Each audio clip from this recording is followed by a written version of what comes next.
से यज्ञ सुनी रघुकुल नाथा,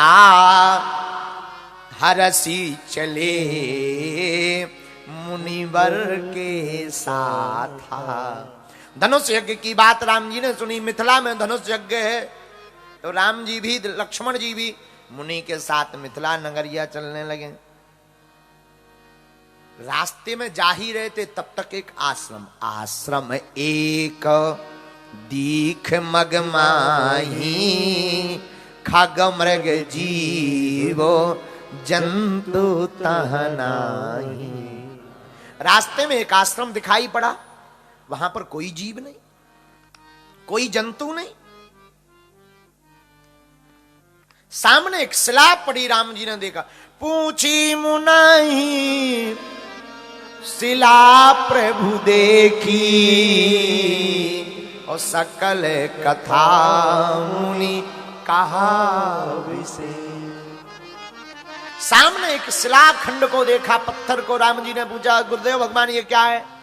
गुरु जी ने कहा, राम गौतम नारी श्राप बसे, उपल देह धरि धीर, ओ चरण कमल रज चाहती, कृपा करो रघुवीर।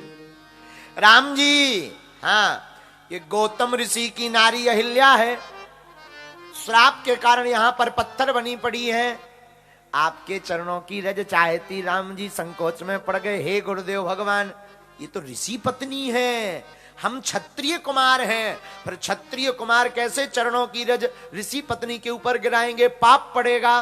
तो तुरंत विश्वामित्र जी मुस्कुराकर बोले, आप कोई साधारण क्षत्रिय कुमार नहीं है। आहा, आप तो साक्षात ईश्वर भगवान रामचंद्र सरकार हैं, इसलिए चरण रज दो। यहां पर बहुत विद्वान कहते भगवान ने अपना चरण छुपाया। हमारे पूज्यपाद गुरुदेव भगवान जगत गुरु तुलसी पीठाधीश्वर दूसरी बात कहते, भगवान ने चरण नहीं छुपाया। फिर भगवान ने चरणों को लिया, अपने पैरों को रज में मला, और मल करके राम जी ने चरण ऊपर किया, उस शिला के नजदीक ले गए। हवा का झोंका जोर से भगवान ने लीला की, हवा का झोंका लगा, राम जी के चरणों की रज उस शिला पर पड़ गई, और चरण रज पाते ही वो शिला से नारी प्रकट हो गई। लोग कहते चरण छिपाया, भगवान तो मर्यादा पुरुषोत्तम है, ऋषि पत्नी पर चरण का स्पर्श कैसे कराएंगे? फिर मर्यादा भंग हो जाएगी। नहीं, भगवान ने अपनी चरणों की रज डाल दी। परसते पद पावन सो के न सावन, प्रगट भई तब पुण्य सही। परसते पद पावन सो के न सावन, प्रगट भई तब पुण्य सही। देखत रघुनायक जन सुखदायक, सन्मुख हुई कर जोर रही। हाँ, सन्मुख हुई कर जोर रही। अति प्रेम अधीरा पुलक शरीरा, मुख नहीं आवे बचन गई। अति चरण लागी, जुगल नयन जलधार। सीताराम सीताराम सीताराम, बोलो सीताराम सीताराम सीताराम सीताराम सीताराम सीताराम सीताराम सीताराम सीताराम सीताराम सीताराम।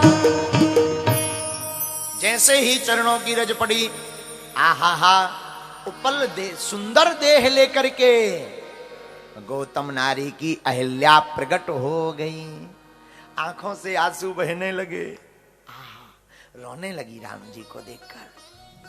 कहती, नाथ, पहले तो मुझे श्राप बड़ा बुरा लगा कि मैंने अपराध तो किया, पर श्राप बहुत बुरा मिला।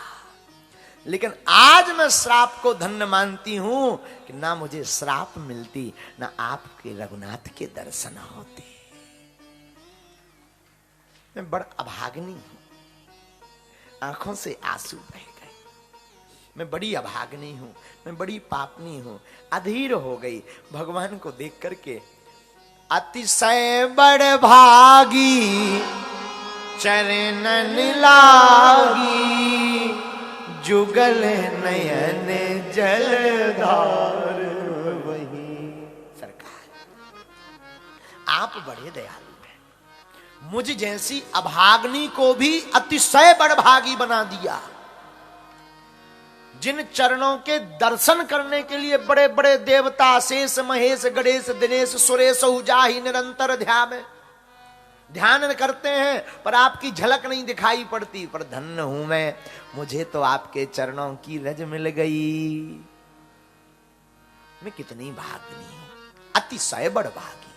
गोस्वामी जी ने यहां एक उपाधि दी है, अतिशय बड़भागी। आंखों में आंसू भर करके रोने लगी, कहने लगी, मुनि श्राप जो दीन्हा अति भल कीन्हा।